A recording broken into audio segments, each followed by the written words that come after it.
I'm Karima Brown. It's Sunday and it's time for The Fix. First up, in the hot seat, Hawks boss General Godfrey Lebeya. We drill down and ask him why so many corrupt politicians and business people are still not being brought to book, especially since the arrest of former State Security Minister Bongani Bongo and several government officials last week. And then we look at the ANC's principle of non-racialism. This comes amid claims that the ANC has become tribalistic and racist. Jessie Duarte, the party's only woman in the top 6, speaks to us on the national question. And as is custom, we take a look at what's made headlines in the weekend newspapers and why. The Fix starts now. Welcome to this edition of The Fix, where every Sunday we hold the decision makers to account. We tell you why it matters, how it affects you, and why you should care.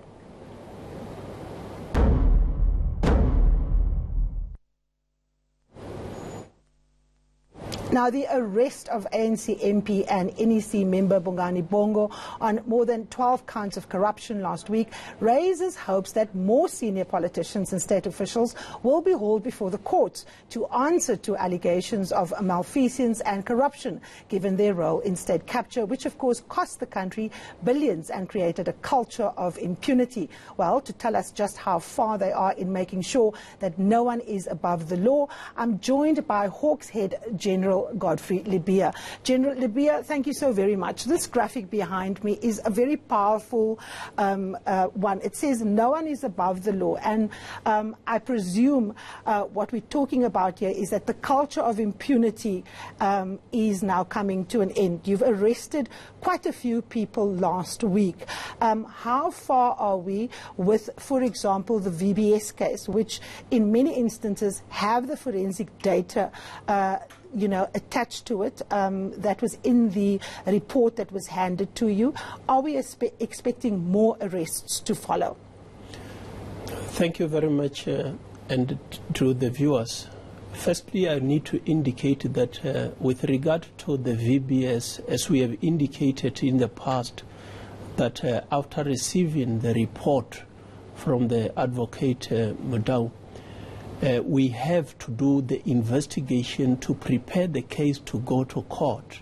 Unlike an inquiry where you just get views of people and report as a finding. So far we have indicated that we are almost ready.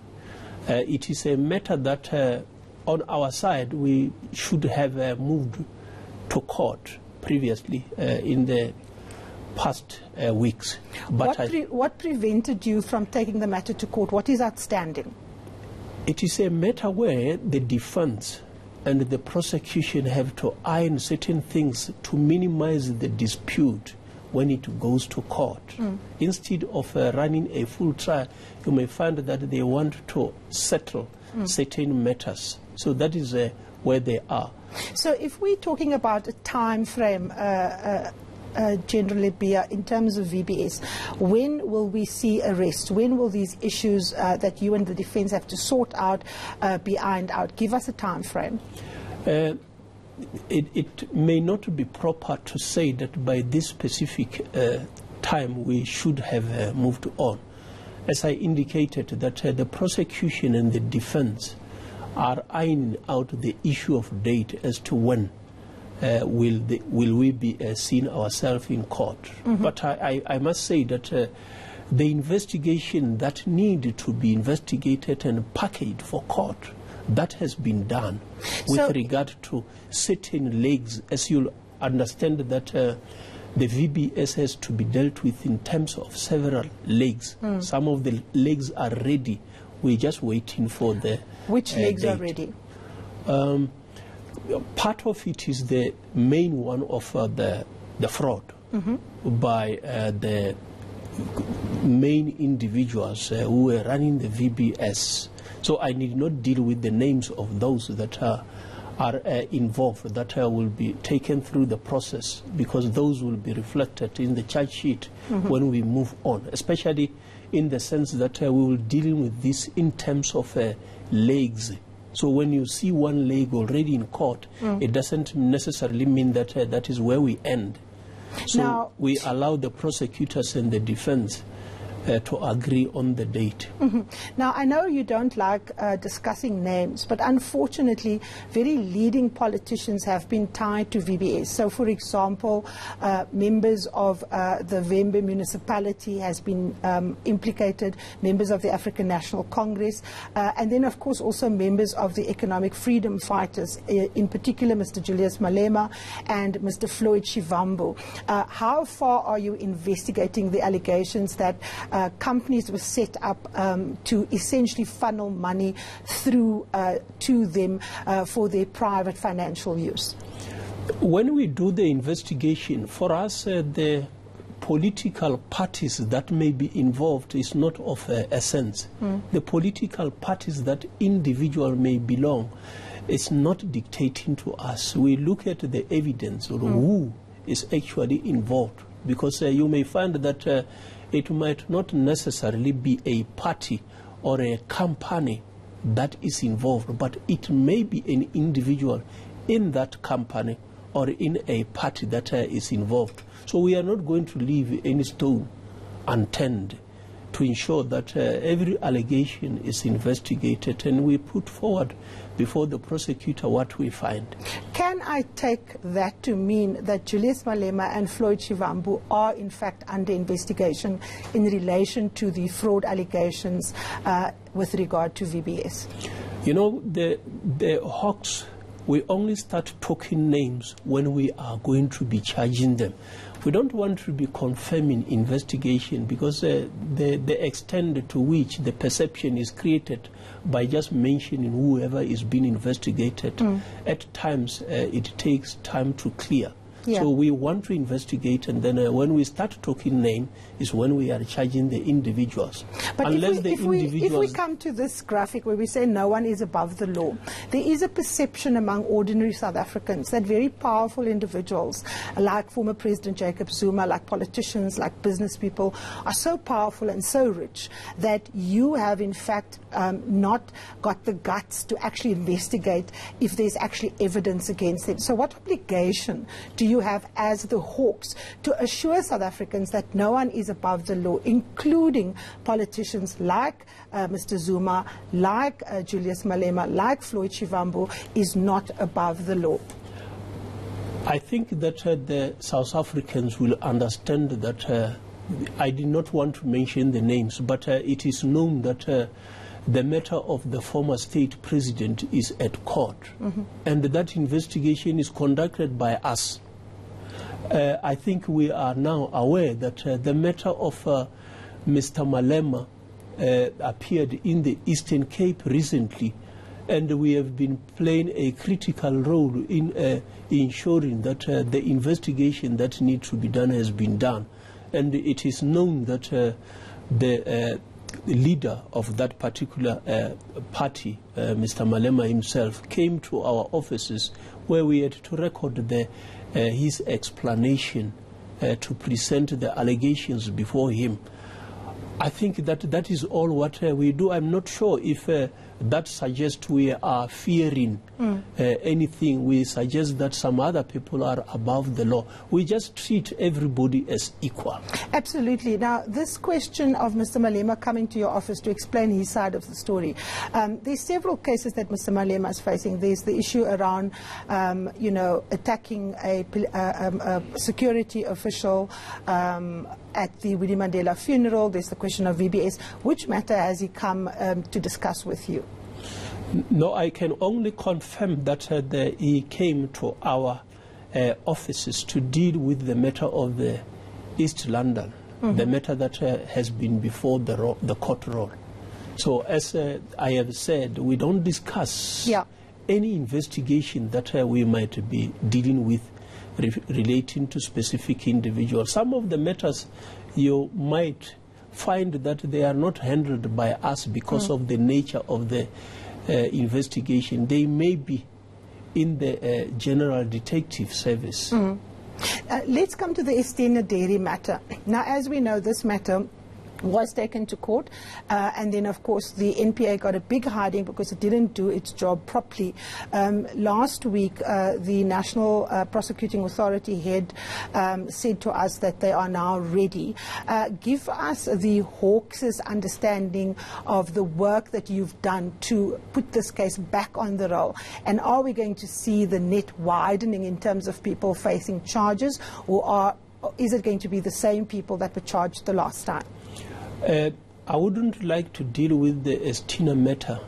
Previously, we have indicated what was outstanding at the time when Remind us again, General Lebeya. At the time, we have indicated that there is certain evidence that is outstanding from India and from the United Arab Emirates, and there were those mutual legal assistance matters that we have requested assistance from those countries.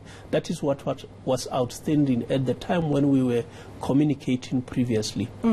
Now that the matter has been reassigned to the investigative directorate in the National Director of Public Prosecution space, we will not be commenting on that. We have allocated those investigators from the Hawks to go and operate from the investigative directorate. So all the communication will now come from the investigating director, the NPA indeed. Yes, and you're talking, of course, about Hermione Cronje now. That's correct. Now, you were out of the country. We know that, we have mutual agreements with some of these countries.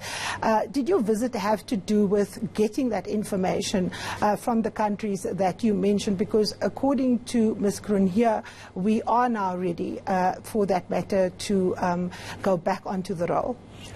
My visit outside the country was not in relation to this one. We were not in those countries where a request has been made.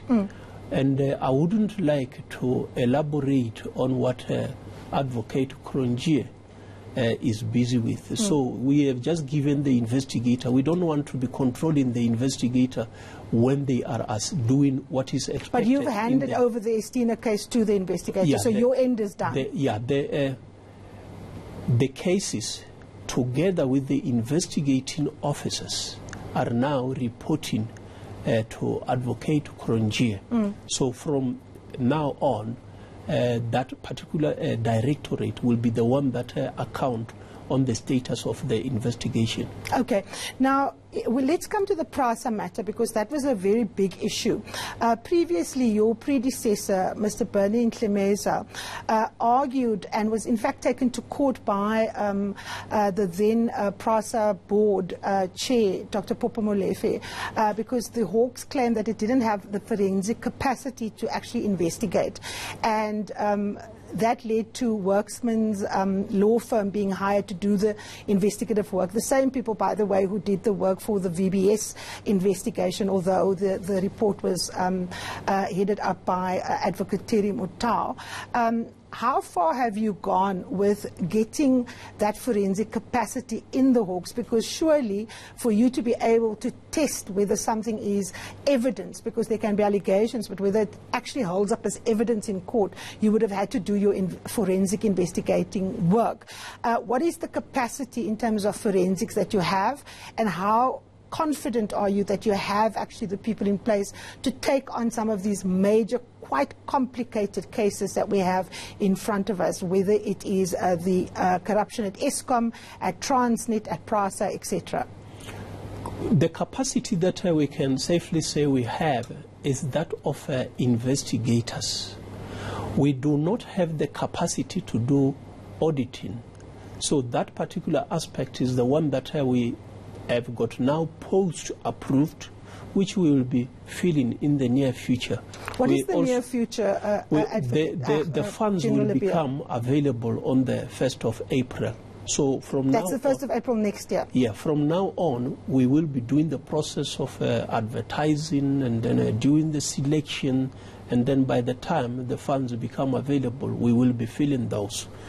With regard to the current work that we have, we acquire the services of chartered accountants from companies that are currently assisting. There's various of those in South Africa. I wouldn't mention all of them, the KPGM and others. So that is the process that we continuously utilize.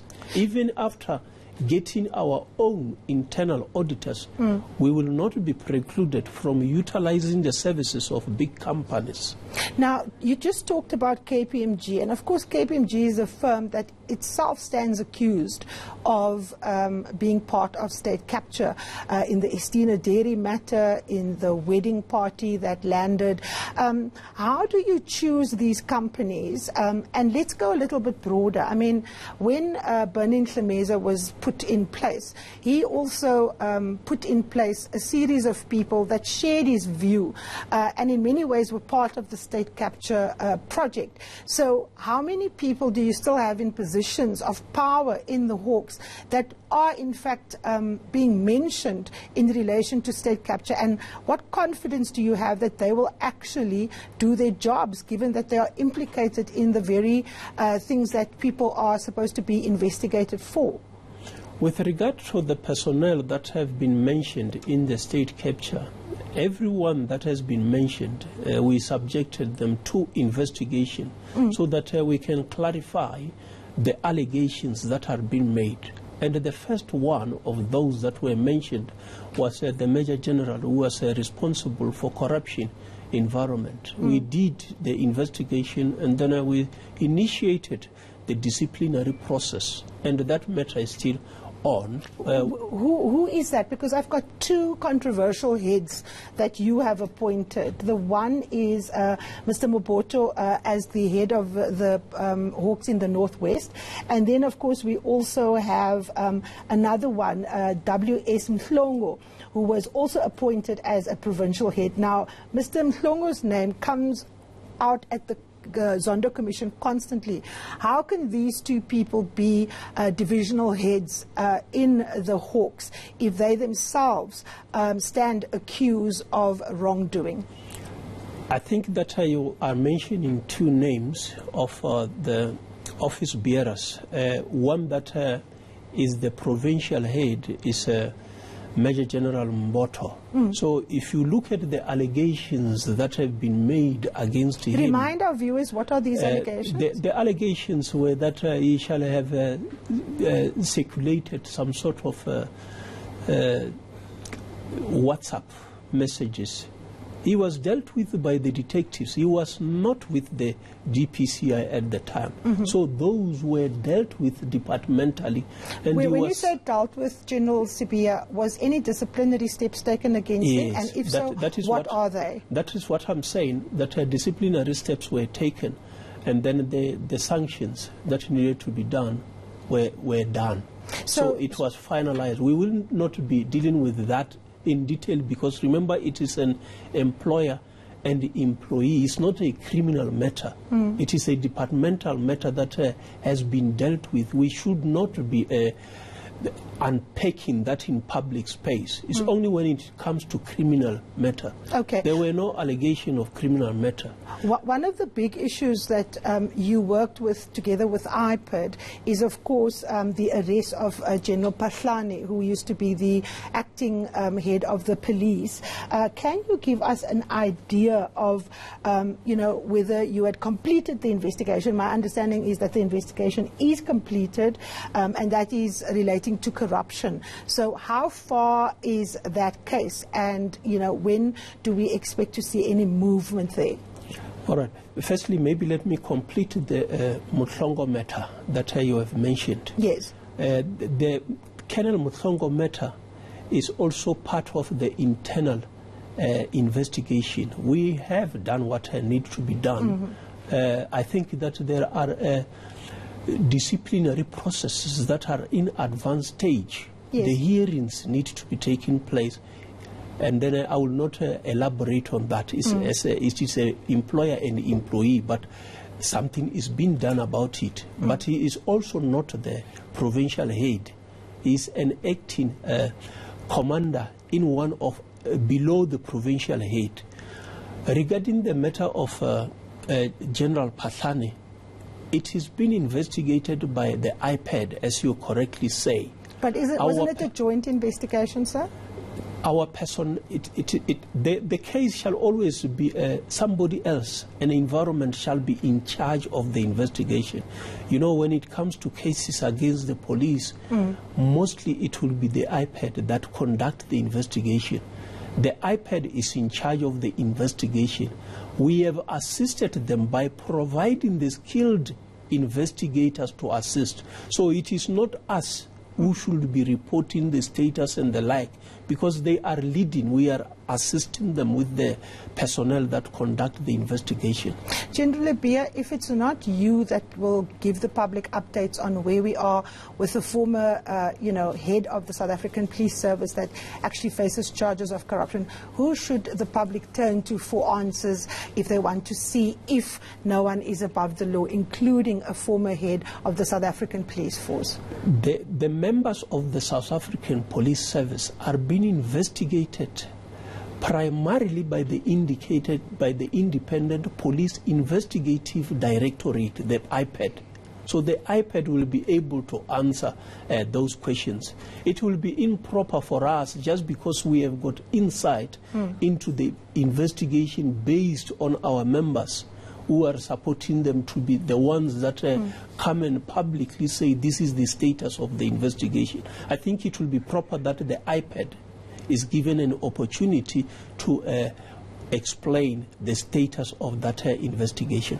Just a final question. We're running out of time, General Lebeya. What is your message to South Africans from the Hawks? How do they believe that you are committed to make sure that no one is above the law and that the culture of impunity will end?